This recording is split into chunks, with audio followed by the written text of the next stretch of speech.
Engine 1 from Car 1. Car 1's on scene. If they've been command, give me a CAN report.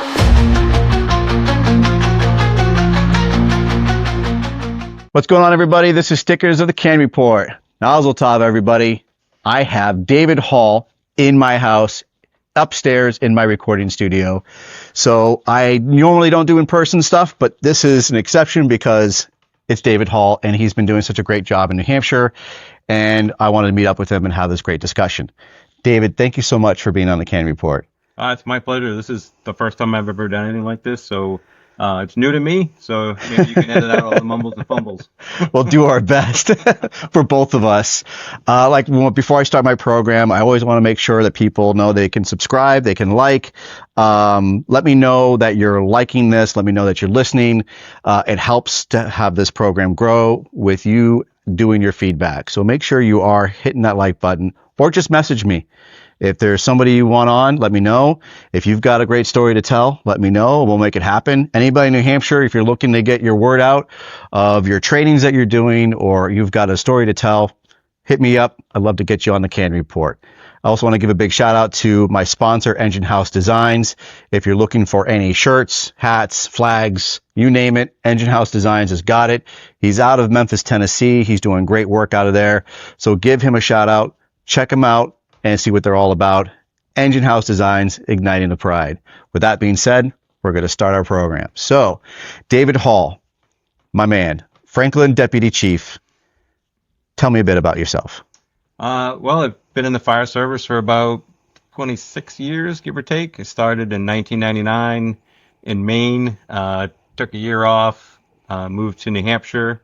2001, started in Belmont as a on the call company, and in 2003 I was lucky enough to get hired in Tilton Northfield Fire and EMS, and spent 15 and a half years there, most of those as a fire officer. That department grew really fast. There was a lot of changes, which was good. Everything was positive for the most part. And then almost 7 years ago now, I got the opportunity to go to the city of Franklin, which was right next door. So we're a comparable community. We're a department that works closely together with my former fire department. So, the people, the area, everything really fit well together, I think, for me anyway. Hopefully everybody else thinks so too. So that's my fire service career. I started, I was in the military. So some people know this, but I was in EOD, which is the bomb squad. And when I got out of the military, I went to college, and I was, hemming and hawing. And in the state of Maine, where I'm from, in order to be on the bomb squad, so to speak, same as New Hampshire, you have to be a state trooper. And then, so I was like, okay, I'll go to college for criminology. I'll take that route. Well, I spent one semester in criminology. I think it was one class. And I said, no, that's not for me. And, I had some exposure to the fire service. I had a couple of best friends in high school. Both their dads were firemen. One of them grew up also to be a fireman and is a fire chief in a small town called Monmouth, Maine. I'm able to catch up with him at a couple conferences here and there. And he's also a fire investigator for insurance companies. Or insurance companies, I'm not sure which. So, I don't know what motivated me eventually, but it was that I didn't want to be a police officer. Being in the military, I really enjoyed it. What branch of the military? I was in the Army. Okay. Yep. So right out of high school, I went in the Army, spent 3 years there, and I was fortunate, not unfortunate, whatever, enough to go to Somalia, kind of in between tragedies. So there wasn't a lot of really bad things happening when I was there. But I got to do some really fun things. We did an explosion that was 100,000 pounds wow. Of ordnance. So it was kind of really neat. I got pictures of that in my office. It's pretty cool. So I had a lot of fun. And then when I got out, I took an EMT class right when I was in college. And then I joined the fire science program at what used to be Southern Maine Technical College. I think it's University of Southern Maine now or something like that. And then I also took a bachelor's degree at the same time, so on the GI Bill. So that paid for all of that stuff and gave me the time and opportunity to just sit down and get my education. Wow. I moved to New Hampshire, joined the volunteer fire department right away, spent a lot of time there after work and just hanging out and paying attention to to who was there and what we were doing. Had a really good experience there, and a couple of years later, I was fortunate enough to get hired. Not even with all my certs, kind of like where we're at today, at least in my area. We're hiring people that aren't quite certified. Yeah. So at the time, I was lucky enough to get hired with, I don't even think they were requiring CPAT before hiring at that point. So I got my CPAT a few months after I got hired. Yeah. Now you can't do that. You have to have your CPAT first. So, But now they're doing with the CPAT. It's now like a conditional offer now. Like you don't necessarily have to have it going in. Some departments like, okay, right. I know you don't have it yet. Conditional offer. We're going to hire you. Go get your CPAT, and then you're in. Yep. Well, and we'll do that too if we know that that's coming and they have all their other certs or they're working on their certs. So I want to say there's been a couple people where we've said, hey, as long as you pass, you get hired, and I've handed somebody a badge at the CPAT. So that's kind of fun. Yeah. Because you're waiting for them at the finish line. And, it's embarrassing if they don't make it, but when they do make it. Yeah. And, we've had a couple people, that struggled through it, but they made it. They made it through the test, and we were able to offer them that badge at the end. So that's kind of an exciting time. That is awesome. Yeah, that is very cool. So you did the volunteer, you said, and then you got your CPAT, and then how long were you a volunteer before you decided to go career? Just a couple years. So I spent a year, like I said, I spent a year in Maine, almost a full year at a fire department, Windham, Maine. And I learned a ton of stuff there. It was a lot of fun. I just happened to move out of state for various life reasons. So I had to take a break. But when I finally settled down in Belmont, New Hampshire at the time, went right to the fire station, said, hey, I want to sign up. And they were like, cool, sign me up. The day I went in to get my gear, or that afternoon or whatever day it was, they got a call for a partition fire, and I barely even knew anybody yet. And the Lieutenant Tom Murphy, who just retired this past year, a year and a half ago, he looked at me. He's like, "Are you coming?" I'm like, "I don't know. Can I?" He's like, "Can you wear an air pack?" Yes. He's like, "Come on." So that was my first real experience here, and going to a fire, and it was just fun, and It's just stuck with you. Yeah, that bug. That's awesome. And so you seem to obviously still have that passion because you teach as well. You're a staff instructor for the New Hampshire Fire Academy. How long have you been a staff instructor? I think 2005 or maybe late 2005. I don't remember exactly when. Somewhere in the 2005, 2006 era, I got hired. I took fire. Back then, they were rolling all the classes into one. So fire officer 1 and 2 were always together. Fire instructor 1, 2, and 3 were always together. They've since gone back to splitting that up because not everybody wants all that stuff. Yeah. But I was able to get all of that stuff very, very quickly. My fire chief, Steve Carrier, at the time allowed me to do any training I wanted. I was new officer in a growing department I was very young, and I didn't know anything. I really didn't. So I needed to figure out how to keep myself learning and understanding and learning from different people. So being an instructor was the best way to do that. You learn from a ton of people. Your current instructors, sometimes you learn from your students. Yeah. So it was really a very dynamic. And so I that's what I did. I did a lot of other research, I did a lot of stuff. We were very, very fortunate to have a ton of acquired structures in my early years. And my partner and I did a lot of training. I mean, we broke stuff. We climbed ladders. We bailed out of windows. We had just 2 on shift for a while, so it was just 2 of us. So we'd deploy hose lines, get a call, disconnect it from the truck, go on a call. And it was tough sometimes, but we got it all in. And there was a website, I think it's still active now, bententersearch.com. Oh, yeah.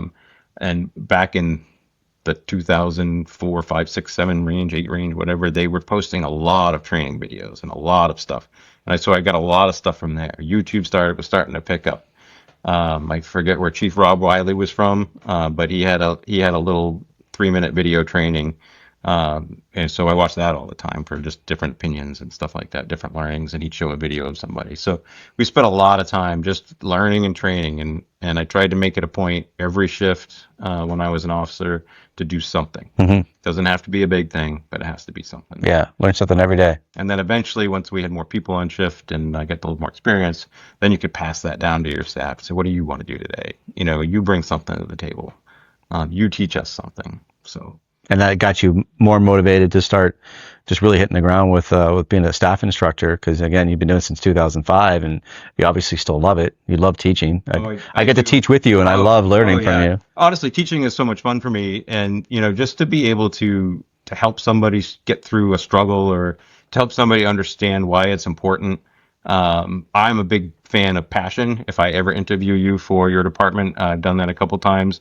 I'm going to ask you about passion, so put that on your list of questions to answer. Noted. Yeah.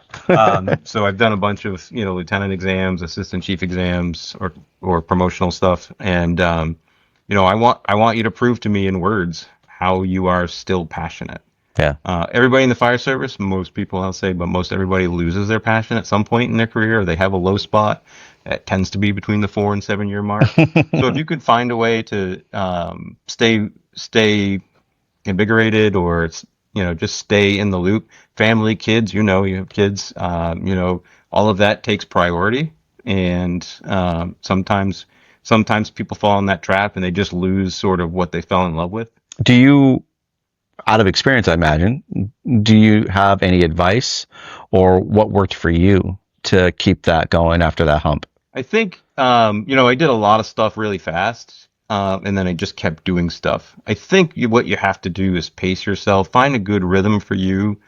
I think if there's something you always wanted to do, go to FDIC, for example. If you go to FDIC, in your first year or two, you might not get everything you would get if you went when you were 20 years in. But at 4 to 7 years, if you could do a trip like that, or go to the National Fire Academy, or do something outside of your norm in a time where maybe you need a little push. For me, one of the things that helped was the Grabs podcast just a couple years ago. Yeah. Like, I wasn't necessarily in a rut, but I want to say that there was just something exciting about going back to episode 1 and listening to them all the way through, and listening to 2-person departments and, 20,000 person departments make rescues, and how they handled it and what they did. There was just something about that really calls to me. There's a new push, well, I say new push, but a push the last several years about, rescuing people, and we're here for them. We want to be able to rescue people, right? That's what we do. We save property, but we save people first. And if our mentality is any different, which I think it was for a while, it was our safety is the most important thing, no matter what, and damn everything else. Yeah. And I don't think that's the right approach either. And I think some of us, when we were coming through the fire service, we started to hear that. We started to hear we have to do our safety first. And although we do have to do our safety, and I'm obviously a big proponent of our safety is, very important. We want to go home, and we want to go home to our families, and we want to bring our people home, and we want to keep them safe at all costs. But sometimes this job is dangerous. Yeah. And we train our whole lives to do the one thing some of us never get to do. Yeah. And Yep. if we think we're here for another reason, so then we probably could start thinking about Walmart or something. I don't know. But the one time we should be dedicated to what we might have to do that one time. Because if not, we're the ones that are going to get hurt, for our partners. Yeah. So that's where I like to kind of bring our training and steer our training. And we have to remember, like, we have to start somewhere. So we can't all be, 20-year engine company nozzlemen. That's just not going to happen. Yeah. So when we get somebody new, we get somebody on the floor, they got to go through, hey, how do I adjust a hydrant? How do I get in and out of the truck? How do I put my gear on? Even though you've gone through the fire academy, you're like, there's some small things that, especially, we told generational, right? The generation doesn't know this, and the generation doesn't know that. When I came up this, and I came up that, and I've seen it though, where there is a shift. Like, there's things that were taught in school that's not taught anymore. And then when they come to us, they need us to teach them. And honestly, the simplest of things: how to shine your boots, how to dress an envelope. Yeah. Those are things that are not taught in school nowadays. So, because they don't need to write letters anymore, and they don't need to balance a checkbook anymore. Chat GBT or whatever, right? And AI will print it out for you, and you take out the couple little edits you got to make. And you're done. Yeah. I only just did that a couple of times recently. One of my officers told me, "Hey, just put it in there." I'm like, "Oh, I'll try that. I've never done it before." But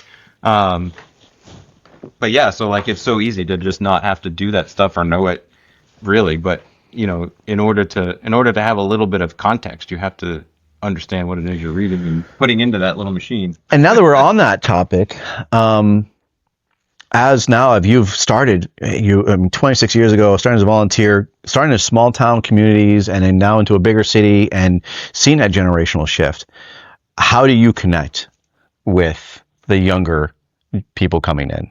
I think it's important for us to just understand that these, no matter who comes in, what generation they are, they all have different experiences. Mhm.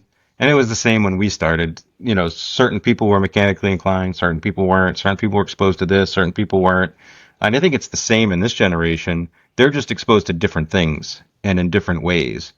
If somebody hasn't been in the military, if somebody hasn't had some sort of sports affiliation, if somebody is just coming out of college and all they've done is high school, college, and that's all they know, it's an eye opener for people when they get into the recruit class or the community college class at the fire academy.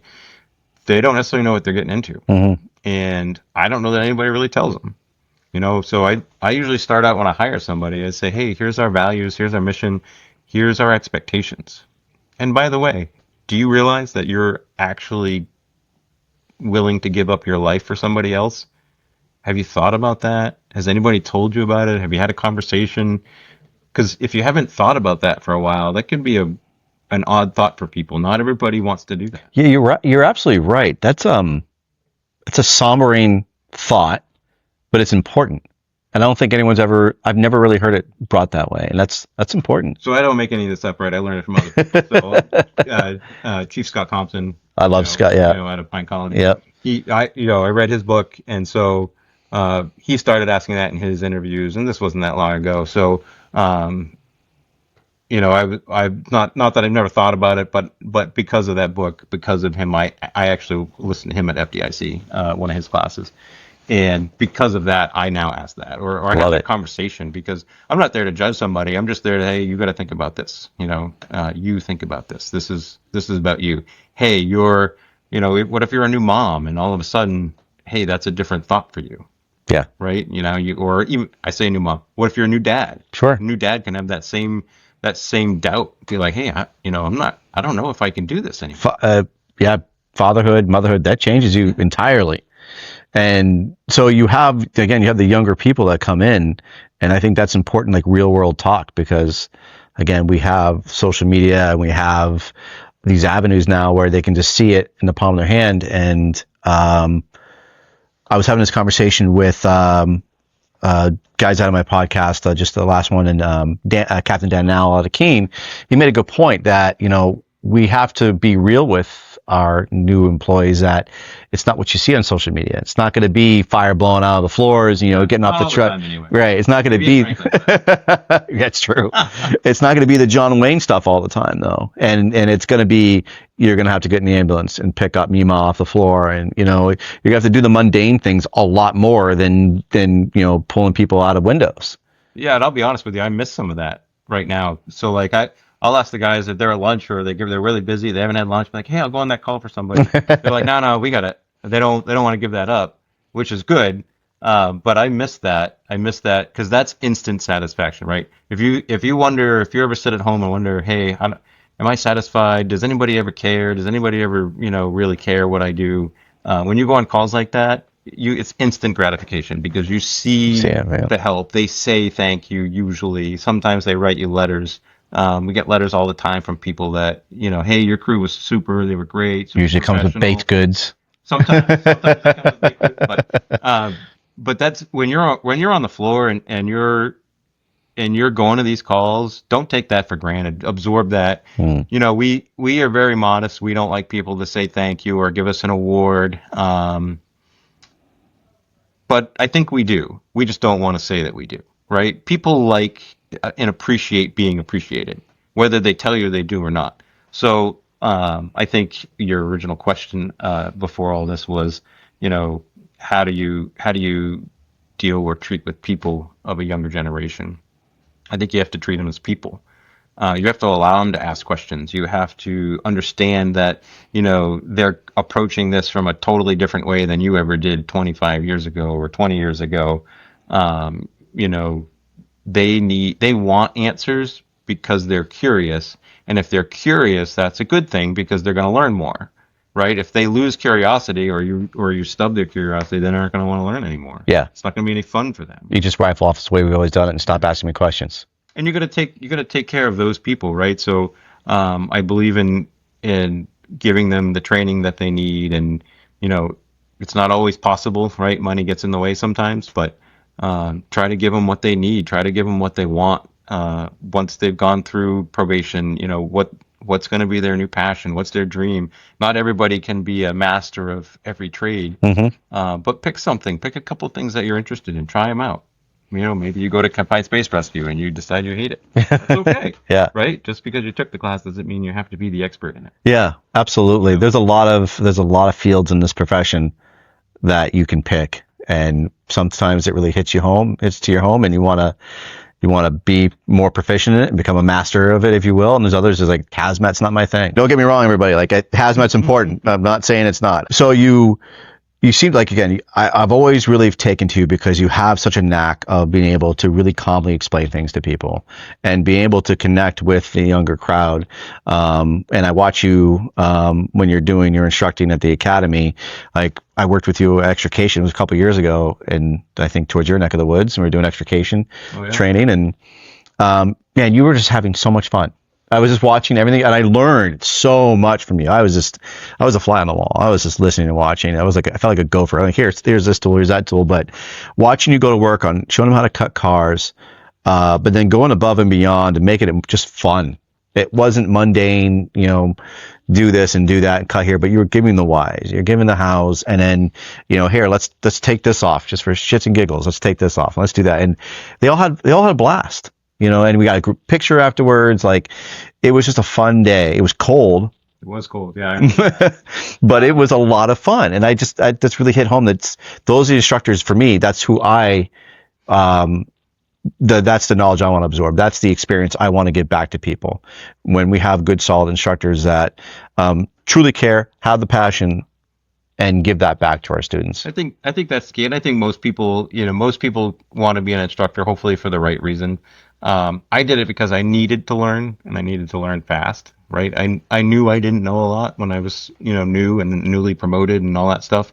In fact, I remember the chief asking me, he's like, how do you, he promoted me, he said, hey, you're promoted. He's like, how do you feel? I said, honestly, chief, I'm pretty scared. He's like, I'd be shocked. I'd be surprised if you weren't, or I'd be concerned if you weren't, because you have to understand what it is that you're getting into. Yeah. You have to understand that there's a lot of things to take care of, and there's a lot of things to know, and there's a lot of things to fail at. Sometimes we can fail, and it's okay. We can learn from that. Sometimes we can't fail. Luckily, most of the times we can fail and recover from it. But, Yeah. And if we fail in training, which is why, if we take this apart or take that apart and see if it works, see if it doesn't work, then hopefully if you get out in the field somewhere and you'd be like, hey, I remember that didn't work last time because of this or that or whatever it is, Yeah. the anatomy of the car or the strength of the metal or the, positioning of the tool or whatever that Yeah. particular case was. But I think it's important for us to, as instructors, or somebody, I don't do a lot of instructing right now for Fire Officer 1 or Fire Officer 2, for Firefighter 1 or 2, but I just happened to fill in at the Fire Academy a couple weeks ago, the Firefighter 1 block of the recruit school. It was their very first day of touching the hose. Some people have never touched a hose. Mm-hmm. They don't know what it's made out of. They just see it in the class or whatever the online portion is. And so we get out in the field and we put it on the truck and we pull it off the truck and we put it on the truck and we pull it off the truck. And that's not that much fun. Yeah. I mean, it's work. And so I start the class by telling, hey, this is a lot of work. And by the way, the next 3 classes you have, it's going to be a lot more work. And it just builds on what we're doing. And so by the end of the class, we were to the point where we were doing races, and we had 2 groups, and we had 4 groups, and they were able to race at the end, and one team won, obviously, and it was a big hurrah, and everybody had a lot of fun. And so not only did they have to pull the hose, the Fire Academy teaches one hose load. They had to pull the hose and repack the hose neatly. And if it wasn't neat, obviously it wasn't going to count. So I think they did it in 2 minutes and 39 seconds. That's good. And then the slowest group was like 3 minutes and less than 30 seconds. It was less than a minute difference between the 4 groups. That's awesome. So that's pretty good for people who just learned it. You know, I'm sure we've all been on the fire truck when it takes somebody 20 minutes to pack a loose load. That's why I love utilizing our newer people just for that. Like when we're doing like hose deployments, education, and I have somebody fresh out of the academy, I'll always ask them, hey, can you do this and show us? Mm-hmm. You've just learned this. You just did like 20 repetitions of pulling and packing and doing it under the clock. I know you know how to do this. So teach us. And because we have older members that haven't done it in quite some time, show us a new way. You know, and that's that buy-in, that's that passion, and give the new employees an option to present what they've learned. Just don't discount them because they're brand new, and because there's good people teaching them and having those reps. And I love watching the new people pull hose because usually they do it really well, or at least for packing it, it's fantastic. They do really, really well with it. Yeah, and we have to remember too as instructors that especially these recruit classes, we're just teaching them the very basics. Like there's 100 ways to do the same thing, and sometimes it's more efficient, sometimes it's not, and you can't teach them the 16 or 20 different things that you can do to make it better or worse. You just have to teach them the basics because eventually you got to move on to the next thing. Yep. So it makes it hard, especially with passionate instructors who want to teach everything they know.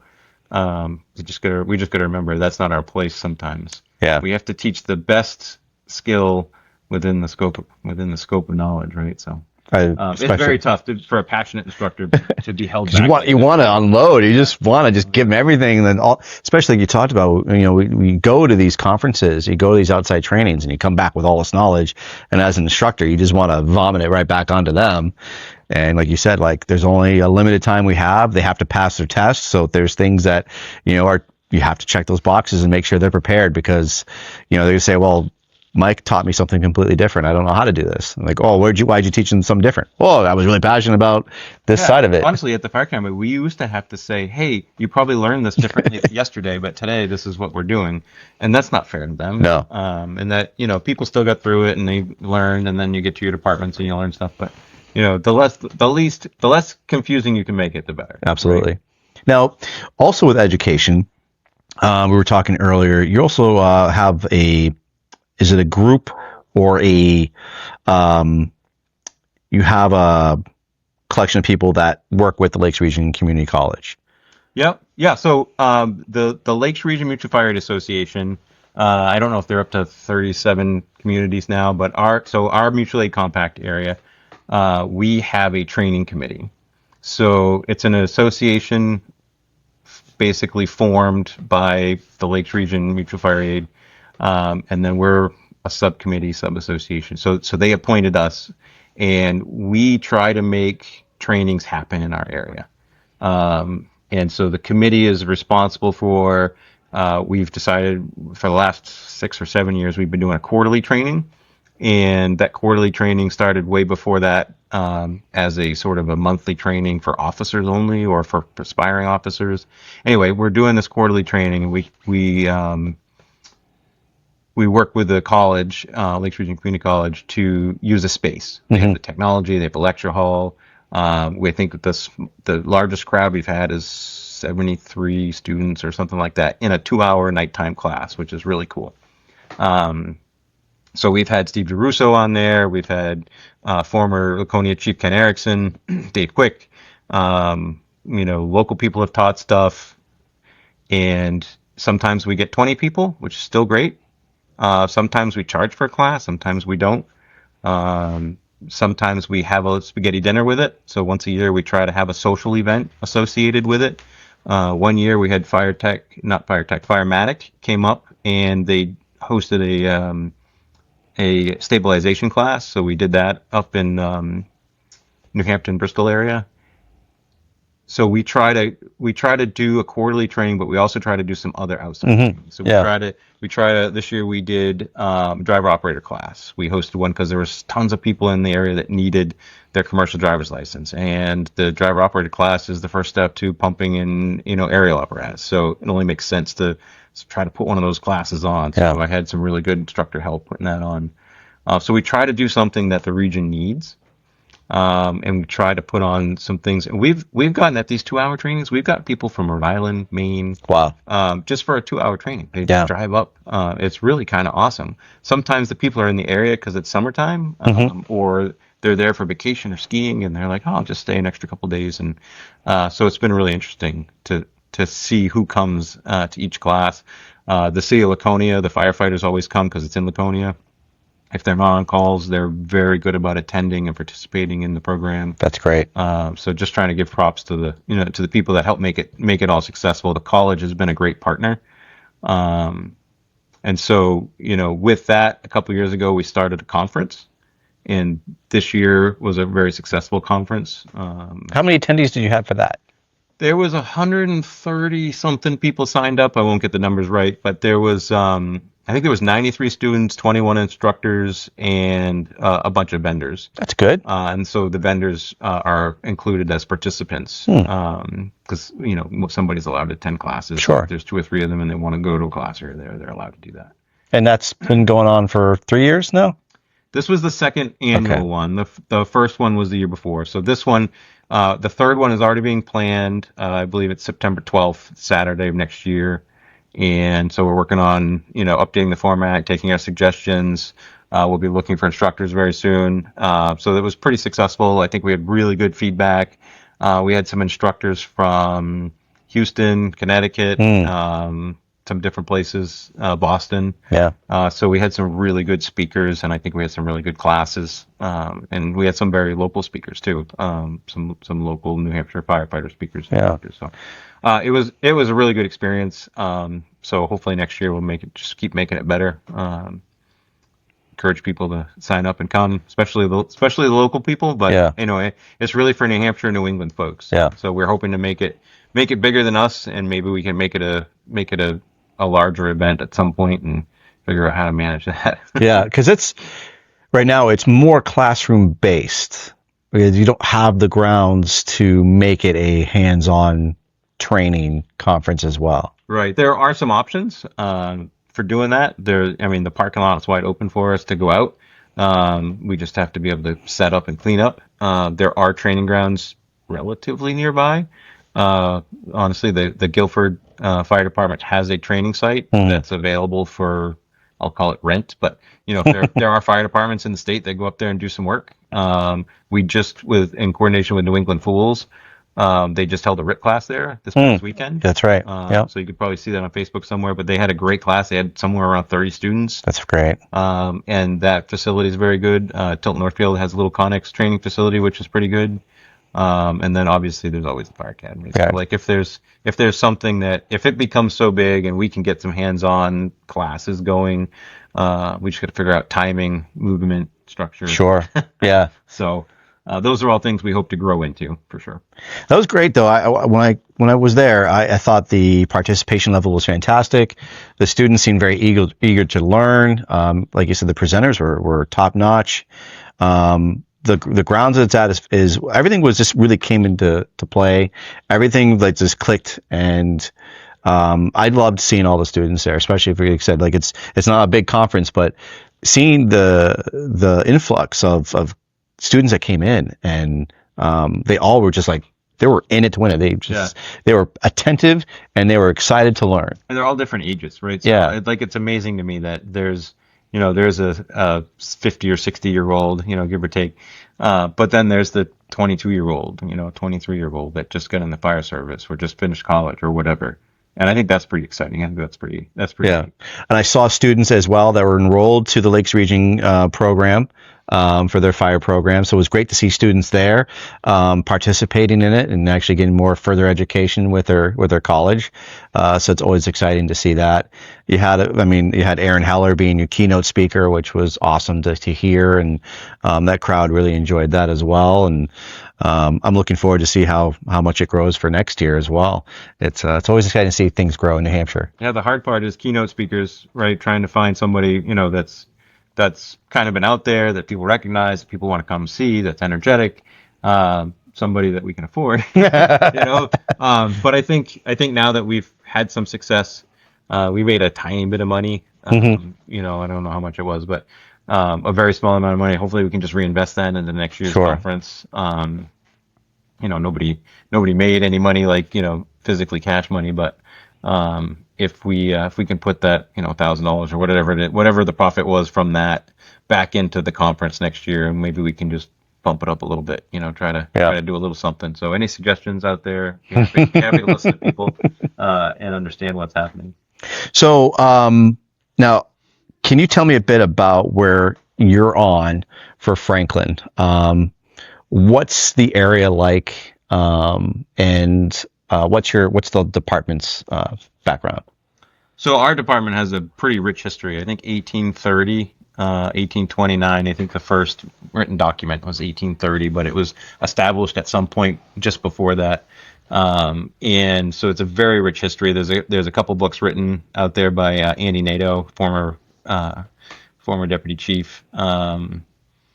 And he chronicles the whole history of the fire department, and it's pretty incredible, to see the history and where we're at today. And honestly, from a staff perspective, we haven't really grown that much. Mm-hmm.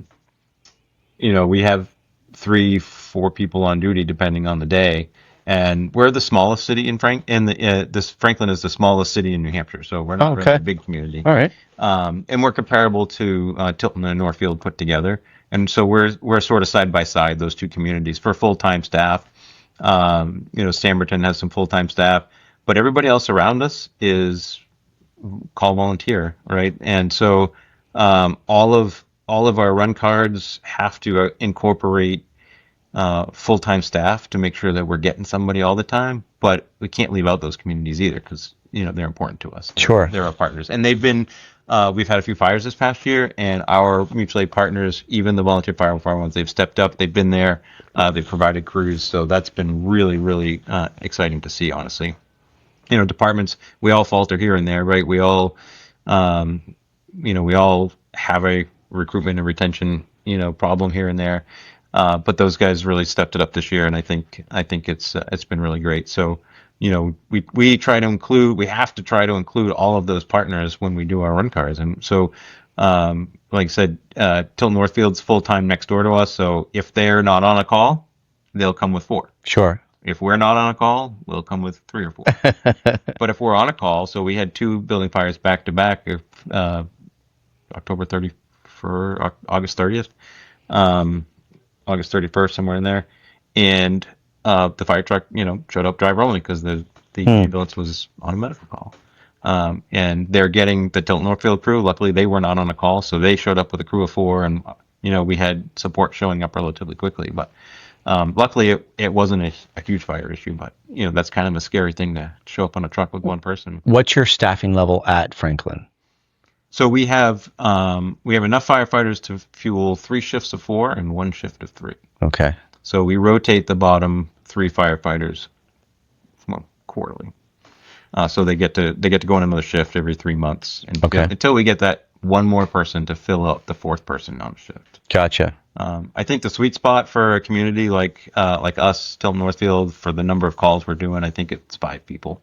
But we're at. And you run EMS as well. We run EMS. Almost everybody in our area runs the EMS calls. So.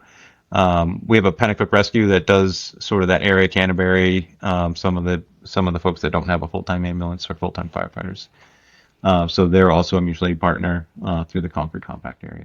There's such a hot topic still about EMS and the fire service. What are your thoughts on that? That's all I know. So I've never been on a fire department that didn't do EMS, and I think for us, that's just what we do, and that's how we do it. I think Do you think it's like a necessary evil? I think in our area it is. You could take it away, but you're going to pay for it, right? So now the money you're used to making, you're not making anymore. So now, any city government is all service oriented, right? You're not getting anything. You're not getting widgets. You're Right. getting service. So 80 to 90% of a city's budget is people, Yeah. and people don't necessarily like to pay for people, but that's what it is. You could pay for rocks and asphalt, but you're really paying for people to do things. And if you don't have any return, an ambulance is a return. It's a, you're getting some revenue for the work that you're doing. Not a lot of revenue, honestly, but so I think it is a necessary evil. It's what we do. So we do. And honestly, Yeah. like I said, those are the calls that give you instant gratification. Yeah. Right? You can go on 16 fire alarms and be like, another fire alarm. Great, that's your job.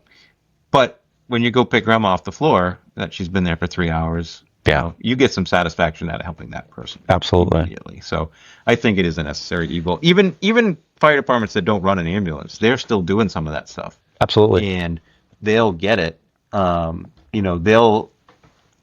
They'll get satisfaction out of those types of calls. Mhm. So I think it is important. I just, you still hear it. It's just like, I signed up to be a firefighter, not an EMT, but especially, like for my department, I signed up for both. I knew they run both. Sure. And when you sign up to do that, I guess pissing and moaning about it, you signed up for that particular job. You know you're going to be doing both. And I think some people forget that. Like we do, it's helping people. Like you said, we're here to help people, whether it's an EMS call or a fire call. We're there. That's our sole purpose, is to help people. And I love the fact that you bring up like the instant gratification of helping somebody. It can be the most mundane, simple call, but to them, that was major. Like people don't want to call 911. Usually people don't want to call 911. Some people won't call it all the time. Some people do, and taxing resources. But I agree 100% that it is necessary, and we have and it's an important job. It takes a lot of trust, and without it, unfortunately, I think some fire departments wouldn't survive without EMS. Yeah, I think that's true. It's tough. It's tough to go from one thing to another, right? So, if you pay for something this way and you want to change the way you do it, pay for it this way, there's a cost to doing that. So it's going to cost you money to change what you do. Yeah. And I've seen that happen a couple times, even in my small area. People argue, hey, it would be cheaper to do it this way. Well, would it though? Because it's going to cost you, $200,000 to get it that way. Yeah. Or it's going to cost you $1 million or whatever just to switch, let alone, what it's going to cost you to keep going every year. So I think some people, they think it's cheaper. It's cheaper today, but it's not cheaper tomorrow when you have to pay for it. Yeah. Now, or when you make the switch. Do you think it's more difficult now, or has it not changed for recruitment? Because I know we're in a deficit for medics. We're in a deficit for people wanting to do this job. Do you think that EMS, like they're not joining certain departments because they also have to do the medical side of it as well? Do you find like it's more difficult now for Franklin to recruit people? Do you have to try different ways to get them to come aboard? I think the staff shortage in general makes it more difficult to hire people. So, in 2005, you could get 30 resumes at a small fire department for a firefighter EMT job. Now you're lucky to get 2 or 3, and one of them might be qualified. Mm-hmm. We were so used to hiring people fully qualified, even with some experience, or at least just coming out of college or whatever, with everything they needed. Today, there's so many job openings and there's so many people moving around that we don't have that luxury anymore. I think what we've tried to do in our department the last couple of years is hire for character. So we really talk to them about and get to know them a little bit. So everybody's required to come and do ride time. Required to meet at least 1, if not 2 shifts before they come to an interview. And yeah, that's their first interview. They come in, they do ride time. It's a little more flexible. It's a little more casual. But you really get to know somebody a little bit better. And then when they come to the interview, I think I don't think we put enough importance to how nervous somebody is. The more nervous somebody is, the more they want it, right? Yeah. I would think. I would think so, yeah. In general speaking, anyway, right? So I think when somebody's really nervous and you've already had that casual contact with them, maybe there's a way for the interviewers or the board or the panel or whoever it is to sort of sit down and be like, hey, just relax. We're okay. We've met before. This isn't a big deal. So I think when it comes to recruitment and retention, yeah, there's too many jobs out there and not enough people to fill them, not enough qualified people to fill them.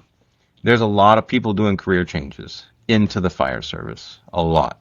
And there's a lot of people coming out of the military. So we've had huge success with military folks and career change folks.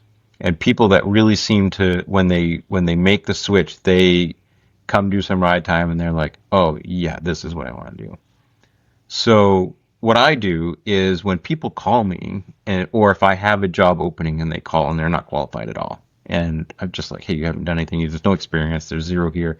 I try to coach them on what all their options are to get certification, to go get classes, to figure out what the state minimum to be hired is CPAT.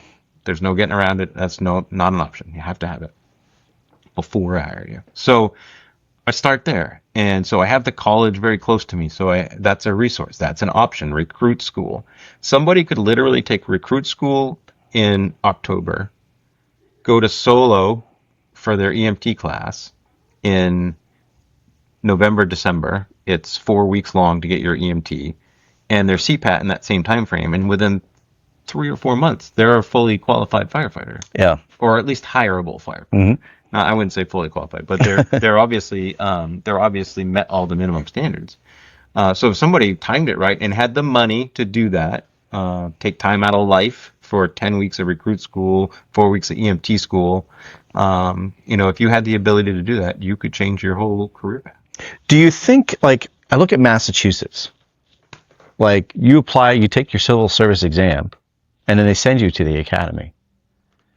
Do you think that works better than what we do, where you have to do everything you just said, and then hopefully you get the job? Where you apply in Massachusetts, you take the civil service exam, you get hired, they send you to the academy, you get all that stuff, then you come back and they put you into work. Yeah, I don't know what that costs from a department in a city that doesn't have a lot of extra money. Yeah, that's a change. So we just talked about a change and that costs us money. I don't know what the long-term cost would be. I mean, that's for the state, right? I'm saying, as a state as a whole. But if somebody took the civil service exam and then I hired them, I'm going to have to pay them to go to class, right? Yep. So just like probably Manchester does, they put them through their own school or right or Nashville. But if I hire them and then I pay them a salary for 10 weeks or whatever, it's still costing you money. What's the cost versus buying them gear and all this other stuff, and then they wash out halfway through or 3/4 of the way through, or they don't finish, or they recycle, or so there's a cost to that. What is that cost? What's the long-term cost versus the short-term cost? I don't know. I don't know if it's worth it or not. Right, and that's why they ask these questions, because it's different. And I'm police do the same thing, right? Right. So they hire them. They might be on the job for a year, not certified. And then they go to the police academy. Yeah. Then they come out, if they come out, and then they go back to their PTO or their not their PTO, but their FTO. Their FTO, yeah, sorry. So they're training officer, and they finish out their training officer time, and now they're a police officer. Right. So it works for them. So that would be an interesting study. So if anybody's in their executive fire officer class, maybe they could do that. That's a good project right there. That's an excellent project. EFO right there. Because there probably is a long-term benefit. Yeah. Long-term, it probably is better. Or maybe it's not. Maybe it's a wash. Right. Just thinking, I know that's always a big hot topic. It's not just New Hampshire. I know it's pretty much everywhere. But that we're trying to figure out what can we do to get bodies into the seats. And unfortunately, it's just like that. We're trying to find bodies in a way. And is there another way that we can look outside the box and try to think to the future of, is this working for us? Sure. So this is what I've been trying to do. So all those people that come to me or apply and aren't qualified, this is where I was kind of going, is I implore chiefs across the state to do this, because the more people we find a way to help get into the fire service, the smaller that pool becomes. I mean, the bigger that pool becomes, and the smaller our unemployment becomes, right? Yeah. So if somebody comes to me and they're really interested, and I help them, and I tell them, hey, I'm going to continue helping you. I want to help you get into the fire service. If I can help you today, and that benefits me to hire you in the future, great. If it benefits me because you get hired somewhere else, and now that's one less spot I'm competing against, even better. Yeah. So, like, I just want to get you in the fire service. And if I can benefit me, great. But if I can benefit the fire service, that still benefits me eventually. Yeah. In the city of Franklin. So if we just pay a little bit more attention to those people knocking on the door, and don't just shove them under the carpet or say, yeah, I don't have anything, you're not qualified. If we just have conversations with them and be nice to them, maybe offer them another ride time or a ride time. Like, hey, come ride a shift for 4 hours, 6 hours, whatever. And do you even like it?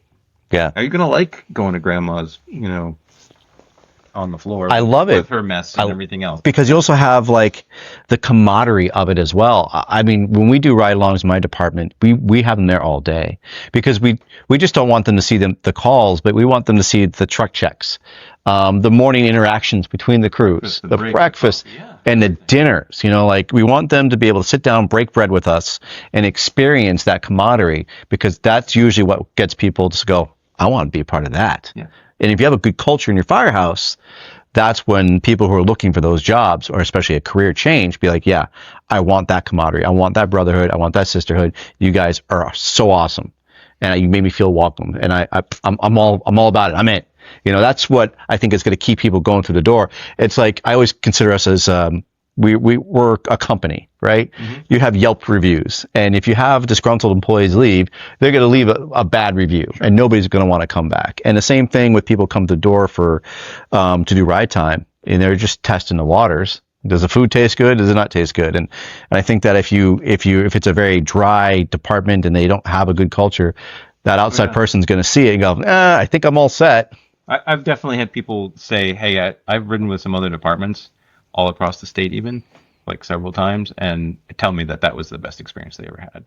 That means a lot. We also do EMS ride time for students, so we have a contract with a bunch of different people. Nice. And sometimes it's hard to accommodate them all, but I usually get, during class season, whatever dates those are, I usually get anywhere from 4 to 10 different people that need different ride times for their EMS, and we've actually gotten firefighters from those EMS ride times. That's awesome. People that didn't even know they were interested in the fire service at the time. So I think that's pretty exciting. So amazing that you guys are utilizing that. Like, that's again, you have to be creative with your recruitment process and figure out how you're going to get people through those doors, and that's a big part of it. I've known departments also that are utilizing the online education that the academy now provides is on my time, or on your time. That's been working. What are your thoughts on it? Because we have some people that in my department, or one person in particular, who's actually done really well with it. We tried something out, trying to think outside the box. We did something different. It worked. He did all of his education and training through us while doing the online portion of it, and all the hands-on stuff we helped him with. Mm-hmm. And he's a full-blown employee now. So I did that one time with one of my current employees. He came with everything he needed except Fire 2. He needed Fire 2. So we did it at the firehouse. Almost everything on the list for Fire 2, it's just a little bit shorter than Fire 1. So all the skills we do right there, we do vehicle extrication. The only thing we couldn't do was the gas propane. So we just went down to the fire academy. I put out a call out to anybody else that wanted to go. Got just enough people to run a class. The fire academy gives you 2 free prop uses a year. So that was one of them for us. And they give you an operator, and you just got to find somebody that's a qualified instructor to sign off on it. And so I think the program is good. I think it has value. I think it has challenges. Mm-hmm. And I think the fire academy is working through some of that for those people that are in the programs. But more and more people right now are doing some stuff out in the field. I was just speaking to another person from sort of the mid-central part of the state, and he's holding, I think it's a Fire 2 on my own time, with 5 or 6 people that approached him saying, hey, I want to get this, but I don't really have the convenient opportunity to take a class. So he's doing the skills portion with them. And I think as long as you're getting a quality person, doing the teaching, it's the same instruction. So, and you have to follow the same rules they do with any other class. So I think there has value. Not everybody. I think I think there's some challenges, especially with Fire One, because there's some offshoots of classes like Yeah. hazmat, forestry. There's things that somebody has to kind of go out of their way to figure out and Yeah. get somebody into doing that. But they can get everything else done. And I think with a smaller class group or instructor to student ratio, we probably even in some cases, in most cases, get a better quality instruction. I agree. I know that for my neck of the woods here in the Southwest, there's been departments that have been really utilizing that program a lot, and they have in their own department they'll have like 5 people, especially kids, utilize that program, and then they do a whole big group of training to get them all signed off. Yeah. It's definitely working. Like you said, there's some kinks in it, but I love the fact that the academy has been doing great with wanting feedback. They've been listening to the feedback from what I can see, and they're like I said, they're currently working on making it better every day. So I think again, that's an out of the box thinking of like, how can we get people to get their education in the fire service, to get them to the departments that need help. And I think that's a commendable way to try to get that going. Yeah, I think we tried to I think the fire academy tried to rush certain things like instructor and fire officer, and we need to do more classes. We have to do more class, more class, more class. Well, you don't have enough instructors to do that, and so trying to force 2 or 3 people to do all of those classes, one, you're going to lose quality instruction. 2, you're just going to lose the instructor. Yeah. And now you're not going to be able to do any classes. So I think we tried to push too much too fast because we were behind the 8 ball, especially coming out of COVID. We weren't doing anything. Yeah. Nothing was happening.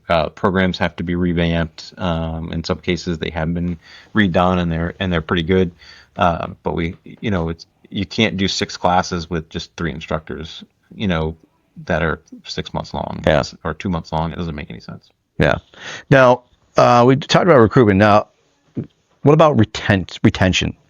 There's a lot of departments too. Like we've had people coming in with career changes, but there's also people leaving because they don't want to do this anymore. And, we use the retirement thing a lot. The retirement system was wonky, so a lot of people were leaving because of that. I think honestly, I see more of the younger crowd looking sometimes shifting somewhere else. How do you retain, or how do you work on retention for your department? I think it comes down to the C word, culture. And that's a tough word to define because there's culture, there's macro cultures and micro cultures and mini cultures and subcultures. But I think you have to have, and you said it earlier, you want those people that are coming to ride time to feel like part of the institution, part of the organization, part of the company, part of the family. I think if we can instill that somehow, and for every department it's different, right? That sense of family is going to be different for every dynamic group of people, right? So I think finding a way to make that work in your fire department. And I learned about mission and vision statements 35 years ago in college, and I learned about it again when I was a manager at a business. I learned about it again when I got in the fire service. I learned about it again when I became a fire officer. But we always brush it aside as kind of meaningless, whatever. It's just words. It's not just words, really. That's what. If we lose track of why we're here, our mission statement. If we lose track of why we're here, and we're no longer having any fun, then you're no longer acting like a family. You've lost your culture. Yeah. And it's happened to almost every fire department across the country. Has or is happening or will happen, unless they can really focus on that. And there's books and all kinds of stuff written about this. I took a class through Primex, and I don't know the guy's name, but he was awesome. And he just explained culture in a way that just seemed to make a little bit more sense. And, if we don't get along or we don't talk, then we'll always have some sort of friction, and then we won't get along, and somebody won't be happy. And if you're not happy anywhere, then it's not going to be fun for you. If it's no longer fun for you, you're not going to want to do it. Yeah. So that's one of my things. I want you to have fun. How can I make it fun for you? That's what I do when I try to teach. I try to, sometimes we're there for business, but we can be there for fun too. I love to hear the guys laughing down the hallway or out in the bay, while they're packing hose, right? The best things happen when you're packing hose after a fire or Yeah. after training. People talk. They talk while they're packing hose. And that's some of the best times as a chief anyway, if you hear your people out there having fun, there is no better feeling for you. Really. Yeah. So, and I love that you say that. I think that's so key. Is that I think also like retention is culture and it's also leadership. As a leader, you want your team to grow, to be a family, to be a whole group that's going to love each other and care about each other and want to come to work and not think of it as a chore. And I think sometimes that does come because it could be mundane and boring, target solutions on top of target solutions and, some other boring training you might have to do. But, if you have good leadership too, that actually cares about their people. And like you said, I want to hear them laughing in the bay. Sure. I want to see them smiling. And I just talked about this in my last episode is, Chief Sturm out of Apopka, Florida. He's a man that loves and cares for his crew, for his department so much. And like what you just explained is literally like the same thing is you have to love and care for your crew to develop that good positive culture because they're going to want to keep coming back. And it seems like for you, is that the part of leadership that you also implement on your department? Because it seems like you do. Well, I think that's the goal. Are we successful?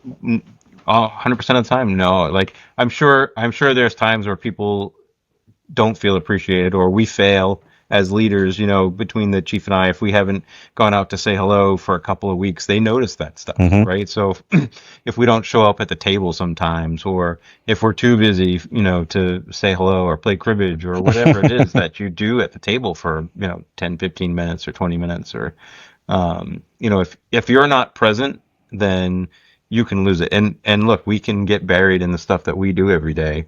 The mundane, silly little stuff that shields them so they could just do their work, right? If there were no chiefs and firefighters and EMTs went up and went and just did their work, the world would keep moving. Yeah. Right? Our job is really just to filter through all that other stuff so that they can have fun with their job. And sometimes we need help from them. And so sometimes it's hard to shield them from everything, or sometimes we just don't shield them because we lose track or we forget or we get lazy. But that's our job, and our job is to try to make it so that they can go do the things that are fun. But sometimes they got to do things that aren't fun, right? Just like any job. And as long as they can keep laughing through it and having a good time and keep supporting each other, and obviously we want them to know that we support them. And if we fail, let us know we fail. We should be able to receive that information. Yeah. Hey, Chief, you're failing a little bit. Well, I like great. I'll try to fix that. And you said it earlier too. You said appreciation. Like show that you appreciate their hard work. That they're coming. I don't expect everyone to get a slap on the back because they, a pat on the back because they showed up to work today. But again, a little appreciation goes a long way. I mean, just say, thanks for doing this today. Or thanks to that. Like that keeps them smiling, keeps them wanting to come in because my chief actually cares about what I'm doing. He just said a good job. It was really nice. Or hey, good shift. See you tomorrow. Whatever it might be, that carries a lot of weight. When it doesn't necessarily have to be chiefs either, whether it's a lieutenant, a captain, deputy chiefs, when they don't say anything, like you said, sometimes they get preoccupied with other things. When they walk onto that floor and they're pissed off as soon as they walk in the door, and you can see it on their face, the crew is going to start grumbling, the crew is going to start speculating, and then if it continues to happen, well, then why do I want to keep coming back to a place that's just, this guy I have to avoid him, and now I have to avoid the other person, and it drips down like cancer. Yeah, if you have to avoid somebody at work, then somebody's a problem. Yeah. So somebody somewhere needs to either be corrected or move on. And so look, sometimes people have to move on. Not every place is the right place for everybody. And sometimes people can be there for years and they not realize that they just needed to be somewhere else. And I listened to some podcasts and I don't even remember them all, but I've heard people on podcasts that were 15, 20 years in the fire service went to be a Proby somewhere because their fire department changed in a way they couldn't stand it anymore. So they found a fire department nearby that met their personal culture standards, and they were telling their story about how happy they were that they did that. It doesn't matter that they're a probie after 20 years. It matters that they love the job they're doing. That they're happy. And they're people that they're with, right? So, if somehow in the retention, part of this wrap up, somewhere in the retention, if you can figure out that formula, I don't think there's one magic thing. No, there isn't. I think you have to understand, who your people are, who their kids are, who their wives are, what motivates them. Some people are motivated by money and need money to do overtime. Some people want to just do training. Some people want to just get their families together. Can you figure out a way to put that together? One of my firefighters asked me I think it was yesterday or the day before, he wants to do a training where he literally gets people together for a cookout, and they do some sort of skills training, and then the families come together, and then afterwards they all, have food and, drinks. I love it. And that's a great idea. How do you put that together as a fire department function or training? Sure. And still have the fun. You want to have fun with it. And some people still might want to get paid, but maybe they don't. I don't know. I think it's a great idea. How do we make that happen? And I hope, whether you listen to this or not, I hope that we can find a way to put something like that together, because it wasn't just for our department. It was for other departments in our area. For example, somebody that might have a specific skill group that never does training, like ropes, or even just simple firefighter skills, right? So I think if there's a way to find a way to put that all together in a way that your department gets value out of it. What I love, though, is that you didn't squash the idea. You knew it was going to take some work. You knew it was going to take some time and work out the logistics of it, but it wasn't, I don't like that idea. It's not going to work. That's going to be too much work. That's not going to work. That's, again, that you're killing that drive and ambition. And that's that leadership. That's that culture is like, I love the idea. Let's work on it some more. Let's see what we can come up with. Make a plan, come back to me, and we'll work it out. The hard thing with ideas is somebody has to follow through. Yeah. Right? So, and as part of a training committee, we have a lot of ideas sometimes. But if somebody isn't willing to follow through, then it falls on one person. And that's where that person gets burnt out. Or that person says, well, I'm not going to do that because it's not my list. It's not the top of my list, right? So I'm not going to do that. So I think we have to, again, if you're a firefighter out there and you have a great idea, and even if somebody says, hey, it's a great idea, but I don't know how you're going to do it, you got to keep working on that. Yeah. First of all, never accept no as an answer. There's always a way, even if it's not the exact way you want, or sometimes maybe just no today, but not no next year. Or, maybe you pitch something to your officer corps, and you're a firefighter, and you're like, hey, officers, can we do this? What do you think of this? Just keep talking about it. And then eventually somebody else might say, hey, let's do this. And they'll say, yeah, let's do it. And you'll be like, I just said that. It was like 2 months ago. But that's okay. You don't need the credit. Right. And, we like the credit, but we don't need the credit. If your idea gets implemented, even though it comes from somebody else, take the win. I love it. It's a win, right? Yeah. Just because it wasn't, accepted as your idea, or somebody twists it to make it work in a way that is manageable, but don't accept no as an answer. That's my mantra for today. Don't accept no as an answer. There's always a way to do something. If you personally want to accomplish something, there's a way. Yeah, absolutely. I don't know what that way is, but there's a way. But I love that you just, you're not knocking them down though. Like, yeah, we'll figure out a way. You, again, don't give up. You follow through, and we'll keep coming back to it and see where you're at. I think that's fantastic to have leaders that actually want to keep that going, that imagination going, and that ambition to come up with new ideas for training or recruitment or retention, and because we've got a lot going on. And it doesn't get any better, right? No. Everything just gets piled on and piled on and piled on and piled on. As we're winding down, though, the other question I have for you is, what do you guys do for succession planning, or how do you plan for succession planning? Because again, we do have these issues, and we're not getting as much qualified as you will coming in, and they might be people might move up so quickly that they might not have what people consider the right experience or time on. How do you do the succession planning before all of a sudden you go, oh crap, I don't have anybody. What do I do now? So succession planning is very hard, right? So first of all, I'll tell anybody that wants to be a chief who's currently an officer or maybe even a firefighter, if you're not having fun in that job, then maybe look for another job. But when you become a chief, it's no longer the same job. Yeah. So when you become a firefighter to an officer, I think what we try to do is we do have a mentor policy and a mentor program, and not that it necessarily gets followed to the T, but there's something out there where firefighters can be mentored. There's a list of things to like learn and make sure you understand. It's not that all that different from your probationary manual. Mhm. It's just, can you do this? Can you do this? Okay, now can you do the shift schedule? Now can you do some other thing? Oh, hey, can you ride up in the right front seat? If you're not riding up in the right front seat with your officer driving or in the back or whatever, I know Concord does it, or at least some people in Concord do it. My old department did it. I did it. I know our captains currently will do it if they're trying to mentor somebody, because we have a master firefighter position, minimum 5 years full time, minimum 2 years with the Franklin Fire Department. So they have some experience, Mhm. and a master firefighter could work up as an officer. So yes, we have a program where they start learning some of that stuff, start doing it with their officer. Um, and so the officers, yes, we've had to promote young officers. I was promoted as a young officer, and I had to self learn stuff. Now my chief taught me a lot of stuff too, and other people around me taught me a lot of stuff. But I had to learn a lot of stuff, and that's why I became an instructor again, because I was going to learn from so many other people, and I did learn from so many other people. Made a lot of acquaintances across the fire service. Um, Mentored. So basically, we want people to have had some experience running calls, right? We want people. So even if somebody is promoted to master firefighter, but they're still younger, and so they still have a lot of experiences, they still haven't filled out all of the paperwork sometimes, or Mhm. whatever. It's the officer's job to model them, to help them out, to allow them to do something. Firefighters, hey, I'm not going to reset this fire alarm panel. Firefighters come here. This is what we're doing. This is what this panel looks like.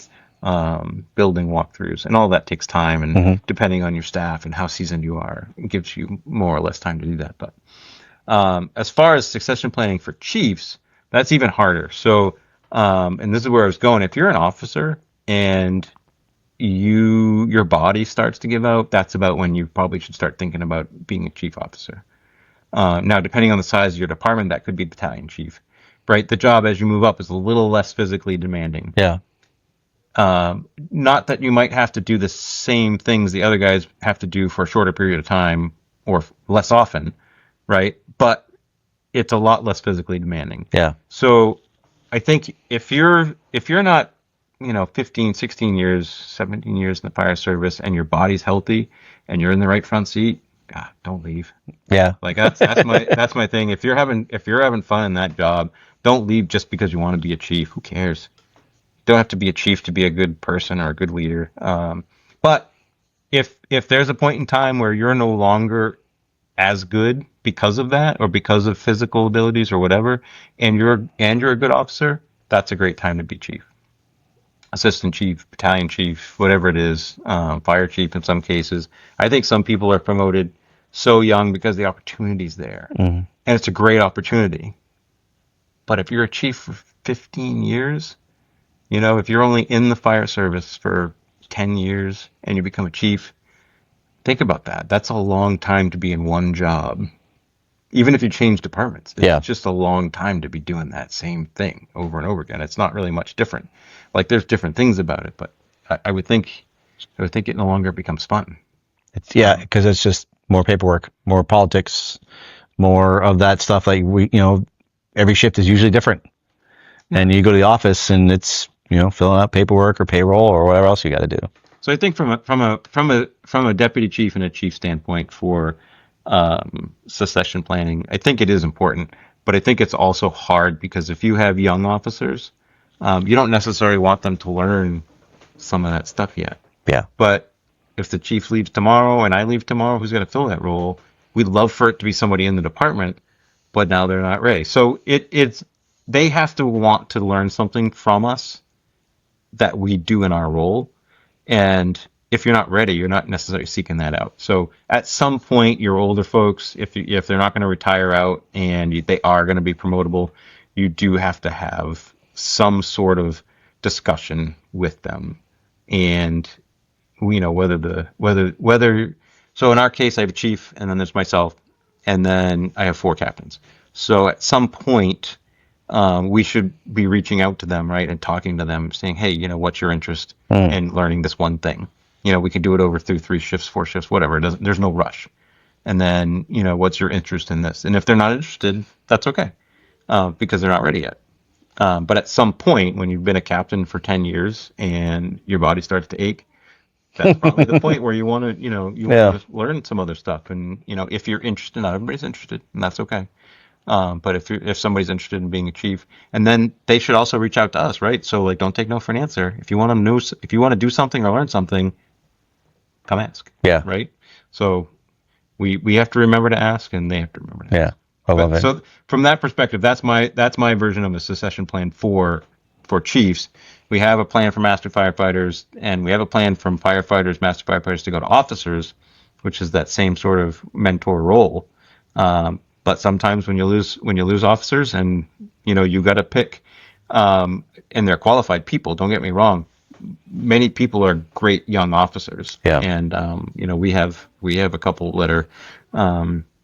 All of my officers are great, right? But there's a couple that are younger and weren't in the fire service that long, which is just very similar to me. And they're still great officers. They had to learn, their own way. Some people were in the fire service a little bit longer than I was, right? As call folks or students or explorers or whatever. So that helps them too, right? Yeah. Every experience helps. So I love it. Yeah, that was great. Sometimes you got to promote young, and you don't hold it back. When you meet those folks, don't look down on them. They're doing the same job you're doing. Yeah. And they're just doing it because they have to. Right? Yep, 100%. I love it. Man, what a great conversation. I really appreciate it, Chief. I appreciate you being here. Yeah, this was a blast. I'm so glad we got to do this in person too. It changes up what I do talking to a phone just by myself up here. So I don't think I could like that either. So I really appreciate it. What a great conversation. So we're going to be closing it up. Is there anything that you want to give for advice to anybody else? You dropped a lot of good advice. Is there anything else that before we wrap up? I would say, in this job, it can be dangerous. It's not always, but it can be, at the split second. You got to find a way to have fun, and you got to find a way to get along with the people around you, right? So you don't have to like everybody, but you do have to work with them, and you do have to find a way to just get along. And your culture, if your whole department is against you, or their culture is just not what you like, go find, and this happens a lot. I think that's why people are moving around a lot more. Yeah. Go find a culture that works for you. Find a department that is doing what you want to do. We've had our growing pains just like everybody else. Yeah. And so we have to find our place. Every person has to find their place. If somebody wants to leave to go to another department, I never hold it against them. They have to do what's right for them. Yeah, you don't make them feel guilty. No, I think some people want us to say, oh, please stay, please stay, please stay. Look, if you're asking me to leave, that's because you want to, not because I want you to. Yeah. I don't want you to leave necessarily, but if you're going to go for you and your family, God bless you. Just take care of yourself. I love it. Absolutely. Now, so as we wind up, you're going to have, you're doing the New Hampshire Fire Conference. So that will be obviously next September 12th. Yeah. September 12th. So we'll be looking out for that. Well, I'll be promoting that to everybody. Once that opens up, they'll be looking for presenters and instructors. So next year in September, keep an eye open for that. And so you can get your presentations in or lectures or whatever else you want to do. Chief David Hall of Franklin, I really appreciate you being here on the C.A.N Report. Thank you all for tuning in. Make sure you, again, subscribe, let me know you like what's going on. And with that, y'all take care, be safe, and I want you to say it with me. Oh, I'll get it wrong. Nozzle top. Nozzle top. Nozzle Okay, top. nozzle top. Thank you all for tuning in to the C.A.N Report. Before we wrap up, I want to give a big shout out to our sponsor, Engine House Designs. They're a firefighter-owned, family-operated business that's been repping the fire service since 2021. Engine House Designs specializes in custom firefighter apparel, hats, hoodies, t-shirts, plus decals, flags, and patches. Whether you're looking for a single shirt or outfitting your whole department, they've got you covered with bulk pricing and top-tier quality. Their mission? Simple. To ignite the pride in firefighters across the country. Check them out on Instagram, Facebook, or visit enginehousedesigns.com. Engine House Designs. Ignite the pride.